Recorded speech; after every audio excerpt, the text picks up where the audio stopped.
we have two stories today. The first one is a short story about a water park, and the second one is called Tiree and Tiree, Fearless Friends. Our question today is, how can we help each other in dangerous situations? We talk about that when we do our fire drills and things like that, how we can work together to make things go better. There is your question. And there are some words that we're going to look at.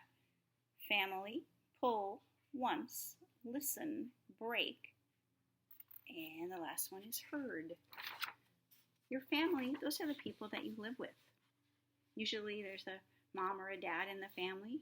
Sometimes a grandma and grandpa live there, or cousins or aunts or uncles. They're all your family. Listen, that's not when you hear something. That's when you take what you hear and you use it in your brain and make good information and guesses out of it. Pull. You grab something and you go, ugh. Or you can pull together, meaning you're all trying to do something to be helpful.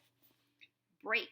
You can take a break, meaning you're taking like a recess, or you can break something and cause it to not work anymore. Once. One time.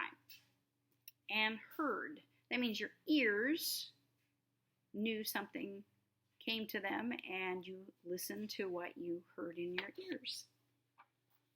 First story. My family does not live far from a water park. It's hard to live close and not play there lots. Mom said, listen, we can pull together and finish these chores.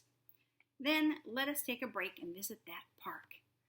The best part for my brother Jordan is the wave place.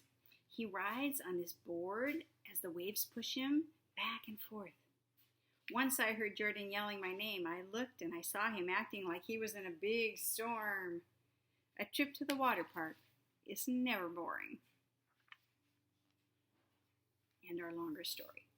Tiree and Tiree, Fearless Friends.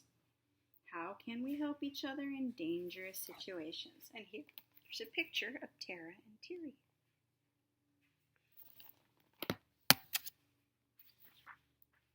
When Jim was a boy in Canada, his family had dogs. Jim loved those dogs. They were like part of his family. When Jim grew up, he still loved dogs. He learned how to train them. He helped dogs learn to be good. He always said there's no such thing as a bad dog. Training dogs became Jim's job. Looks like to me, as a boy, he really loved dogs. Jim had two dogs named Tiree and Tiree. Tiree was mostly black. Tiree was mostly gold. Jim loved them both, and they loved him too. Jim and his dogs liked the winter time. They had good coats to keep warm. They played in the snow. They went for long walks. They liked going out, but they liked going back in too.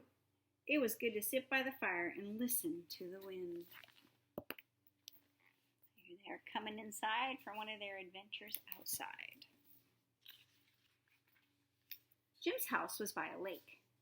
Every winter there was ice on it. One day Jim went for a walk out on the lake. Tiree and Tiree went too. The dogs loved to run across the ice. It was very cold. Jim was ready to go back home. Then, all at once, the ice broke. Jim fell into the cold, cold water. Jim called for help. No one was near. But Tiree and Tiree heard Jim and came running. Jim wanted the dogs to stay away. He was afraid for them. He didn't want them to fall in too. But Tiree loved Jim. She wanted to help. When she came near the hole, the ice broke again. Tiree fell in the water with Jim. The water was so cold. Jim knew he did not have much time. Jim tried to help Tiree get out, but the ice broke more and more.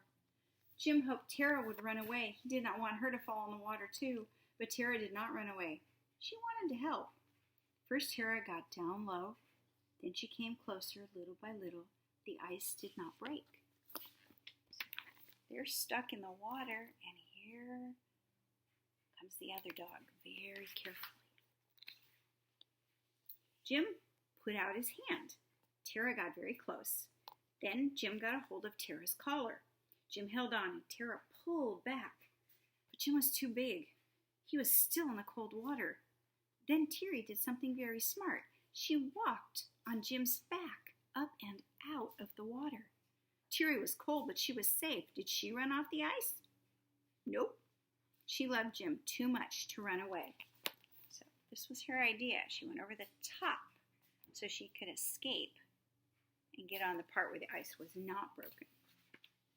Tiree got down on her belly like Tara. She got close to Jim. Jim held out his other hand and he grabbed onto Tiree's collar. The two dogs pulled hard. They slipped, but they didn't stop. Slowly, they pulled Jim up onto the ice. He was safe. So the two dogs worked together to solve the problem. Tara and Tiree had saved his life. Soon they were all back in the house. They sat by the fire until they were warm again. Jim always said, "There's no such thing as a bad dog." Now Jim says something else too. There is such a thing as a brave and wonderful dog. Jim is sure of this because he has two of them, Tara and Tiree. They came inside and dried their clothes off and their fur off and got warm. And they definitely helped each other in a very dangerous situation. I hope you like the stories.